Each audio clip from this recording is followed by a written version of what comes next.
నిన్న జీవన్ రెడ్డి ఏంది లీజు వ్యవహారం, నేడు మల్లారెడ్డి భూముల రిజిస్ట్రేషన్. ఏం జరుగుతున్నది? వీళ్ళిద్దరు ఎవరో తెలుసు కదా, బీఆర్ఎస్ పార్టీకి సంబంధించిన ఈయన మాజీ మంత్రి అండి, ఈయన ఎమ్మెల్యే సాప్. ఒక్కసారి వీళ్ళిద్దరికి సంబంధించి మనం చూద్దాం. నమోదైన కేసులు ఇన్వెస్టిగేషన్ స్టార్ట్. సర్కార్ నజర్లో మరికొందరు గులాబీ నేతలు. గత ప్రభుత్వంలో అధికార దుర్వినియోగంపై ఫోకస్. ప్రభుత్వ భూములు కాజేసిన ఇష్యూపై దృష్టి అంటూ కూడా చూడొచ్చు. మాజీ మంత్రి మల్లారెడ్డిపై కేసు. గిరిజనుల భూములు కబ్జా చేస్తారని ఫిర్యాదు. భూముల విక్రయాలపై వివరాలతో రండి. హెచ్ఎండిఏ ఆఫీసర్లకు సీఎంఓ ఆదేశాలు. ఇక ఆట మొదలు పెడదామా అన్న రేంజ్ లో రేవంత్ సర్కార్ దూసుకుపోతుండడంతో గులాబీ నేతలు గజ వణుకుతున్నారు. గత ప్రభుత్వంలో అధికార దుర్వినియోగానికి పాల్పడిన వారిపై ప్రస్తుత సర్కార్ స్పెషల్ ఫోకస్ పెట్టింది. తాజాగా గులాబీ పార్టీ నేతలపైన కూడా నమోదవుతున్న కేసులు ఇందులో భాగమేనా అన్న చర్చ ఇప్పుడు స్టేట్ వైడ్ గా కూడా సాగుతున్నది. మొన్న ఆర్మూర్ మాజీ ఎమ్మెల్యే జీవన్ రెడ్డి లీజ్ వ్యవహారం పైన, నేడు మల్లారెడ్డి భూముల రిజిస్ట్రేషన్ల పైన కేసులు నమోదు కాగా రేపు ఎవరెవరి పేరు బయటకు వస్తుందని సర్వత్రా ఆసక్తిగా మారిన పరిస్థితి కనబడుతుంది. అంటే మీరు ఒక్కసారి ఆలోచించండి. మీరు తెలంగాణ రాష్ట్ర వ్యాప్తంగా కూడా పూర్తి స్థాయిలో కూడా ఈ దొంగలందరూ బయటకు వస్తున్నారు కదా. ఈరోజు దొంగలకు సంబంధించి మొత్తానికి బయటకు వస్తున్నారు కదా. ఒకసారి చూద్దాం. మాజీ మంత్రి మల్లారెడ్డిపై కేసు నమోదు. షామీర్పేట్ పోలీస్ స్టేషన్ ఎదుట ఆందోళన చేస్తున్న బాధితులు. మాజీ మంత్రి మల్లారెడ్డిపై షామీర్పేట పోలీస్ స్టేషన్లో బుధవారం కేసు నమోదైంది. మేడ్చల్ జిల్లా మూడుచింతలపల్లి మండలం కేశవరం గ్రామ పరిధిలోని సర్వే నెంబర్ 33, 34, 35లోని సుమారు 47 ఎకరాల 18 గుంటల గిరిజనుల భూములను కబ్జా చేశారని గతంలో కొందరు షామీర్పేట పోలీస్ స్టేషన్లో మాజీ మంత్రి మల్లారెడ్డి, అతని అనుచరులు శ్రీనివాస్ రెడ్డి, హరిమోహన్ రెడ్డి, మధుకర్ రెడ్డి, శివుడు, స్నేహ రామిరెడ్డి, లక్ష్మయ్య, రామిరెడ్డి, నేహారెడ్డిలపై ఫిర్యాదు చేశారు. కంప్లైంట్ పై స్పందించిన పోలీసులు వారిపై కేసు నమోదు చేసుకుని ఎఫ్ఐఆర్ కాపీని బాధితులకు కూడా అందజేశారు. కానీ ఎఫ్ఐఆర్ కాపీలో చామకూర మల్లారెడ్డి అనే ఇంటి పేరు లేకపోవడంతో పిఎస్ ఎదుట బాధితులు ఆందోళనకు దిగారు.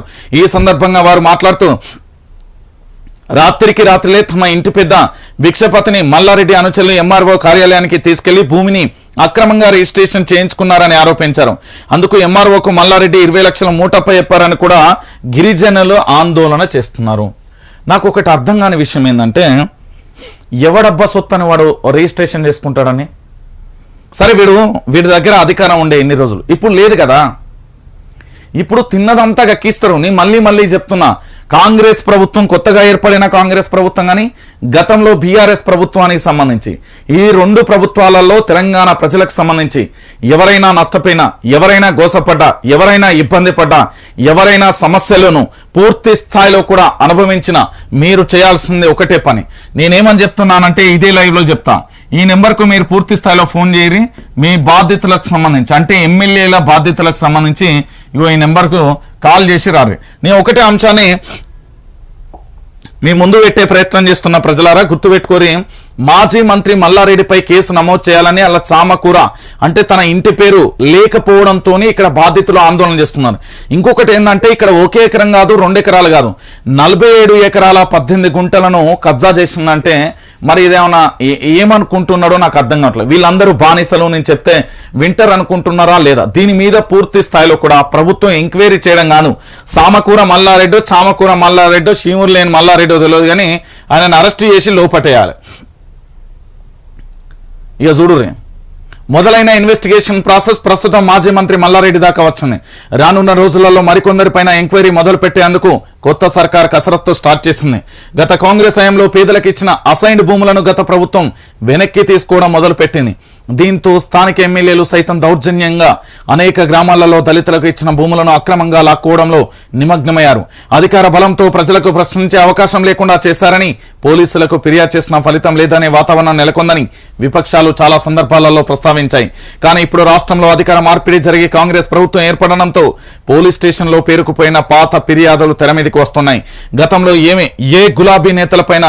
గులాబీ నేతలపైన భూ కబ్జా ఆక్రమాలు చేశారనే కంప్లైంట్ వచ్చాయో ఇప్పుడు వెలుగులోకి రానుంది. మాజీ మంత్రి మల్లారెడ్డి, మాజీ ఎమ్మెల్యే జీవన్ రెడ్డి తర్వాత ఎవరెవరి పేరు బయటికి వస్తుంది అనేది కూడా చర్చనీయాంశంగా కూడా మారిన పరిస్థితి కనబడుతుందట. ఒక్కసారి నేతల మీద ఆరోపణలు చూద్దాం. ఆర్మూరు మాజీ ఎమ్మెల్యే జీవన్ రెడ్డి గతంలో ఆర్టీసీ నుంచి లీజుకు తీసుకున్న భూములకు వార్షిక ఫీజు చెల్లించకపోవడం, విద్యుత్ వినియోగానికి డిస్కంలకు బకాయిలు పడడంతో నోటీసులు జారీ అయ్యాయి. స్టేట్ ఫైనాన్స్ కార్పొరేషన్ నుంచి తీసుకున్న రుణాల విషయంలో చిక్కులు మొదలయ్యాయి. ఇక మాజీ మంత్రి మల్లారెడ్డి మేడ్చల్ మల్కాజ్గిరి జిల్లా మూడుచింతలపల్లి మండలం కేశవరం ఎస్టీ కాలనీలోని గిరిజనులు లంబాడీలకు చెందిన 47 ఎకరాల భూమిని ఆక్రమంగా అన్యాక్రాంతం చేస్తున్నారని షామీర్పేట పోలీస్ స్టేషన్లో నవంబర్ 18న ఫిర్యాదు అందింది. డిసెంబర్ 6న పోలీసులు చీటింగ్ కేసుతో పాటు ఎస్సీ/ఎస్టీ కేసును నమోదు చేసుకున్నారు. గతంలో అనురాగ్ యూనివర్సిటీ కోసం ప్రస్తుతం జనగామ ఎమ్మెల్యే పల్లా రాజేశ్వరరెడ్డి సైతం భూములు లాక్కున్నారని ఆరోపణలొచ్చాయి. ఇక 2019లో సోషల్ మీడియా వేదికగా చాలా రోజుల పాటు ఇది హాట్ టాపిక్ గా అయింది. పల్లా సైతం డీజీపీ మహేందర్ రెడ్డిని కలిసి ఆధారాలు లేకుండా ఆరోపణలు చేస్తున్న నరసింహారెడ్డిపై చర్యలు తీసుకోవాలని ఫిర్యాదు చేశారు. ఇక మాజీ మంత్రి నిరంజన్ రెడ్డి మీద పెబ్బేరులోని ఆలయ భూములను కబ్జా చేస్తానని తన అనుచరుల పేరు మీద రిజిస్ట్రేషన్ చేశారన్న ఆరోపణలు ఉన్నాయి. ఇక మాజీ మంత్రి శ్రీనివాస్ గౌడ్ పేరు వాడుకొని ఆయన అనుచరులు బంధువులు మహబూబ్ నగర్ లో భూములను కబ్జాకు పాల్పడినట్లుగా కూడా ఆరోపణలు వచ్చాయి.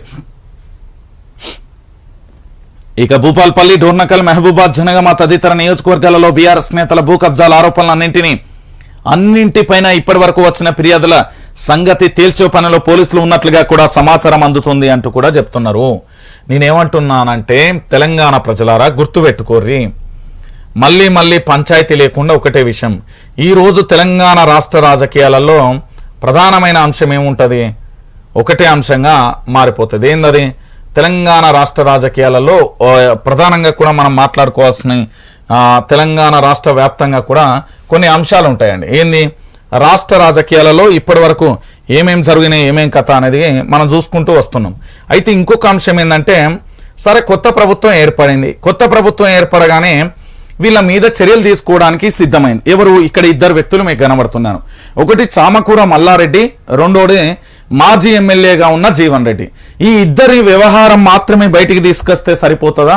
లేకపోతే తెలంగాణలో ఉన్న బీఆర్ఎస్ పార్టీకి సంబంధించిన ప్రస్తుత మాజీ ఎమ్మెల్యేల మీద అనేక పోలీస్ స్టేషన్లలో కూడా కేసులు నమోదైన పరిస్థితి కనబడింది. నేనేమంటున్నానంటే, ఇక్కడ 2014 నుంచి 2018 వరకు, మళ్ళీ 2023 వరకు ఈ 3 పర్యాయాలలో వీళ్ళ మీద నమోదైన ఎఫ్ఐఆర్ కేసులు, అంటే బీఆర్ఎస్ పార్టీకి సంబంధించిన ఎమ్మెల్యేలు, ప్రస్తుత ఎమ్మెల్యేలు, మాజీ ఎమ్మెల్యేలు, మాజీ మంత్రులు, దానితో పాటుగా ఇతరత్రగా కూడా ఉన్న వాళ్ళందరి మీద ఏంటి అంటే, తెలంగాణ రాష్ట్ర రాజకీయాలలో 2014 తీర్పైంది, 2018, 2023 వీళ్ళు మాజీ మంత్రిగా కొనసాగిన మల్లారెడ్డికి సంబంధించి ఒక ఆరోపణ వచ్చినప్పుడు, సామాన్యుడి మీద ఏదైనా ఒక ఆరోపణ వస్తే నిర్దాక్షిణంగా తీసుకెళ్లి పోలీస్ స్టేషన్కు తీసుకెళ్లి ఎఫ్ఐఆర్ నమోదు చేసి కొట్టి తిట్టి సెంట్రల్ జైలుకు పంపించి రిమాండ్ ఖైదీగా మార్చి అనేక రకాలుగా కూడా జరుగుతాయి కదా. మరి అలాంటప్పుడు ఇక్కడ స్వేచ్ఛ వాతావరణమే ఉంది. కొత్త ప్రభుత్వం వచ్చింది, మరి వీళ్ళని కూడా ఊచలు లెక్కించాల్సిన బాధ్యత ఉంటుంది కదా. అర్ధరాత్రి రాజకీయ నాయకుల కోసం న్యాయస్థానం యొక్క తలుపులు తెరుచుకుంటాయి, కానీ అర్ధరాత్రి అమాయకుడు బలైతుంటే మాత్రం ఏ న్యాయస్థానం యొక్క తలుపులు తెరుచుకోవు. అంటే తెలంగాణలో ఏం జరుగుతుంది? ఇంతకు మించి ఇంకెక్కువ కూడా ఆలోచించాల్సిన అవసరం లేదు. చాలా క్లారిటీగా ఒకటే అంశం. చామకూర మల్లారెడ్డి అయినా, ఆర్మూరుకు సంబంధించిన మాజీ ఎమ్మెల్యే జీవన్ రెడ్డి అయినా, లేకపోతే మాజీ మంత్రిగా ఉన్న శ్రీనివాస్ గౌడ్ అనుచరులైనా, లేకపోతే పల్లా రాజేశ్వరరెడ్డి గతంలో ఫిర్యాదు చేసిన నరసింహ మీదనైనా, వీళ్ళందరూ ఏవైతే ఆరోపణలు ఎదుర్కొంటున్నారో ఈ ఆరోపణలన్నింటినీ బయటికి తీసుకొచ్చి అసలు ఏం జరిగింది, ఏం జరగబోతున్నది, ఏం జరుగుతున్నది, వీళ్ళందరూ దొంగల, లంగల, మంచోళ్ళ, కడిగిన ఆనుముత్యాల, లేకపోతే వీళ్ళ మీద కావాలని చేస్తున్నారా, ఏం కథ అనేది మల్లారెడ్డి అయితే నెంబర్ 1 దొంగ అని తేలిపోయింది. ఎందుకంటే ఎప్పుడైతే పోలీస్ స్టేషన్లలో ఆయన పేరు మీద ఎఫ్ఐఆర్ అయితే ఎప్పుడైతే నమోదైందో అప్పుడే చాలా క్లారిటీ వచ్చిన పరిస్థితి కనబడింది. సో ఇలాంటి పరిస్థితులలో ఇప్పుడు మనకు చామకూర మల్లారెడ్డిది క్లారిటీ వచ్చింది. ఇక మరి ఆయన అరెస్టు కూడా ఉండాలి. ఎందుకు అంటే ఓన్లీ అరెస్టు లేకుండా నామకే బాస్తూ ఆరోపణలు చేస్తూ ఇతరత్ర జరిగితే మాత్రం అది మనం కూడా సహించాల్సిన విషయం కాదు. అది చాలా క్లారిటీగా కూడా మనం గుర్తుపెట్టుకోవాల్సిన విషయం ఏంటి అంటే, ఆయన మీద వచ్చిన ఆరోపణలకు ఆ కేసు నమోదైంది కదా, దాన్ని దర్యాప్తు చేసి పూర్తి స్థాయిలో గిరిజన బిడ్డలకు న్యాయం చేసి ఈయనను అరెస్టు చేసి రిమాండ్కు పంపించాలి. ఆ తర్వాత ఇక ఈ పెద్ద మనిషి అట బాగా బెదిరిస్తుండట, ఈయన ఉన్నదే సోరకాయ అంత, ఈయన మాట్లాడేది ఏం కథలు, ఈయన కథ, ఈయన లక్షణం ఎంత, ఈయన కథ ఏంది, ఈయన లక్షణం ఏంది. ఇంటిగట్టే దిష్టి బొమ్మ గుమ్మడికాయ అంత ఉంటాడు. ఈ గుమ్మడికాయ మొత్తం రెచ్చిపోతున్నాడట. చంపేస్తాం, అజ్జేస్తాం, ఎజ్జేస్తాం. ఈయన పేరు మీద అర్జెంటుగా ఎఫ్ఐఆర్ నమోదు చేసి పూర్తి స్థాయిలో దొంగలందరినీ బయటికి తీసుకొస్తే సెల్యూట్ కాంగ్రెస్ అంట. లేకపోతే మీరు కూడా వెళ్ళిపోయి గద్దె దిగుర్రి అంట. గుర్తుపెట్టుకోరు, ఇది చాలా క్లారిటీ.